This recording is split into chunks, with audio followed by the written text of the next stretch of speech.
Another video. Here we go. This will. I think I'm gonna put this on Great Society Ministries. Maybe both. What I have to say in this video shouldn't be flaggable material, but I want to talk about very briefly because I'll dedicate this video to a good friend of mine who donated to the ministries and helped me significantly. Just use his first name, Reggie, the viewer. Now,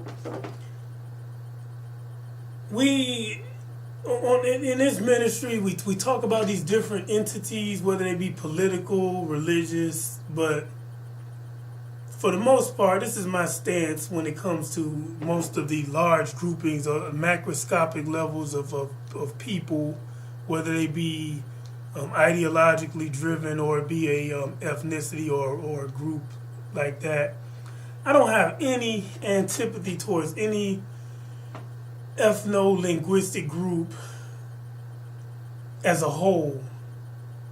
Now, it all depends on what if you're some sort of supremacist for your ethnic group and you're bent on enslaving or killing everyone else, then I have something against. So, with that out of the way, the main focus will be on conservatism and the Republican Party here in the United States, which is the most successful third party. A lot of people forget the Republicans are a third party that totally annihilated the party that it replaced, the Whigs. And the reason for that is because they had a firm ideology in the beginning, and it was something that the majority of the people could grasp and want to be a part of. It came out of a movement called the Free Soil Movement, and this is basically white Northerners who didn't want to have to compete with slave labor, as anybody with any sense would want. Which is why, since the world economy has been globalized, what ends up happening is a lot of the better paying jobs get sent to the cheapest labor markets possible.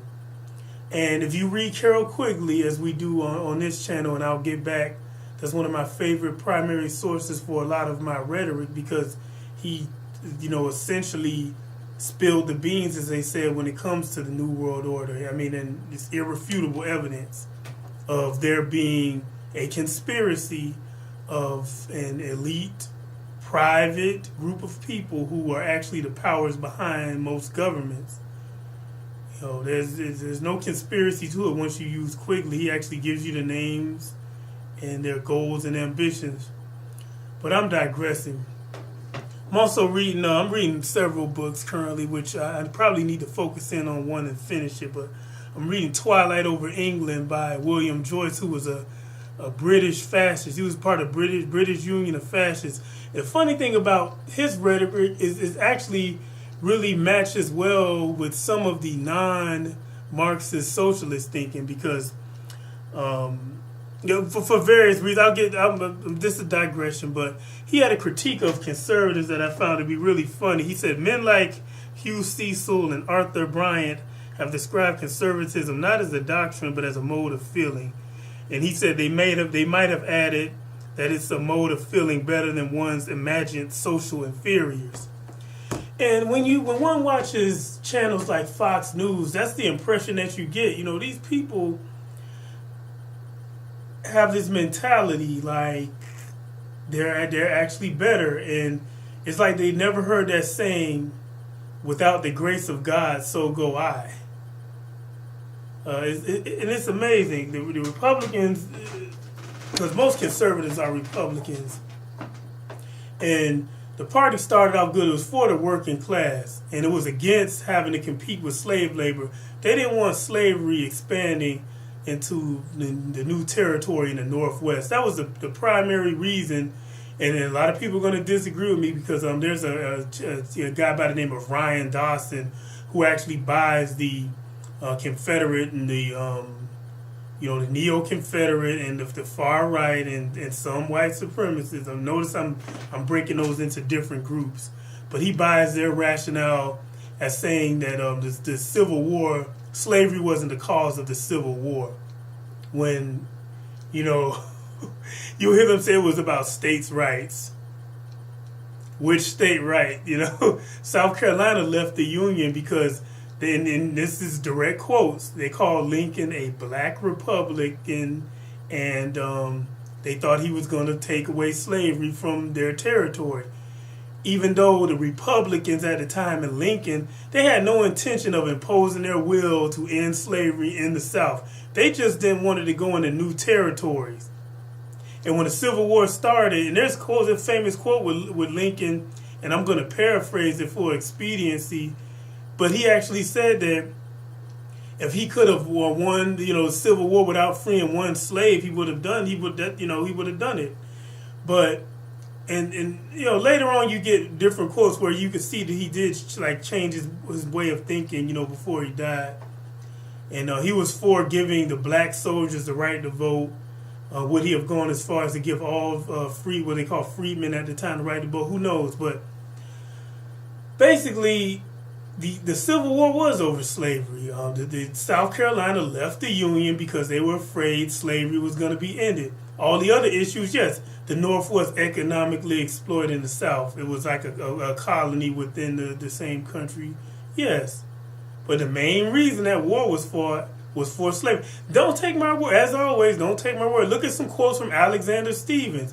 The Confederacy was founded specifically, and you read each one of those states' constitutions, because remember, the Confederacy was going to be what the United States was originally intended to be, a plural noun, because, the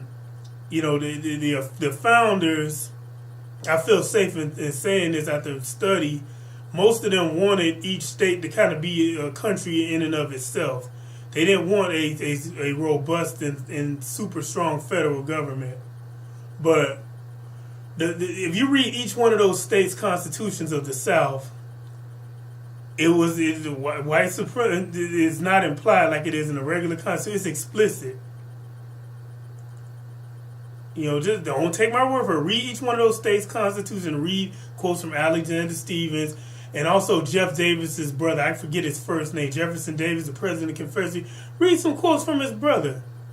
But you'll get your Ryan Dawson's, and I like a lot of his stuff. So, but you'll get people like him and other conspiracy truth tellers, and this is one of the area that they get it wrong a lot of times. But I say all that to say that the Republican Party was different when it started, and it quickly, and don't take my word for it again, read Carroll Quigley's Tragedy and Hope. The Republican Party has been under the control of big business since the late 1800s. It didn't take long for them to go from a working class, work by the sweat of your brow, earn your money, keep your money, mobility for everyone. Now, was it socialist in orientation? No, but it was the policies that they advocated would have definitely helped small farmers and other people who worked hard to make their living. Are they about that now? No, they're about helping. It's been like that since the 1890s. Are the Democrats better these days? No. Both parties are for the elites. And now, my friend, we got into this conversation, one of the videos dedicated to a lot of my stances when it comes to social issues are conservative. I don't like the sexual perversion being promoted. And I'm not going to say which groups are perverse because I don't want to get flagged again in the infancy of my channel. But, what tends to be promoted, and this is, Republicans have kind of gone astray from this. They were much more socially conservative earlier on, especially late 20th century, before the 80s. They were firmly socially conservative. Now, when it comes to social issues, they're really similar to Democrats. I think that's part of the libertarian leaning, but for individuals' personal preferences, that is a good thing when people get to be who they are. But should it be promoted, and should they be treated with preferred status? That's debatable.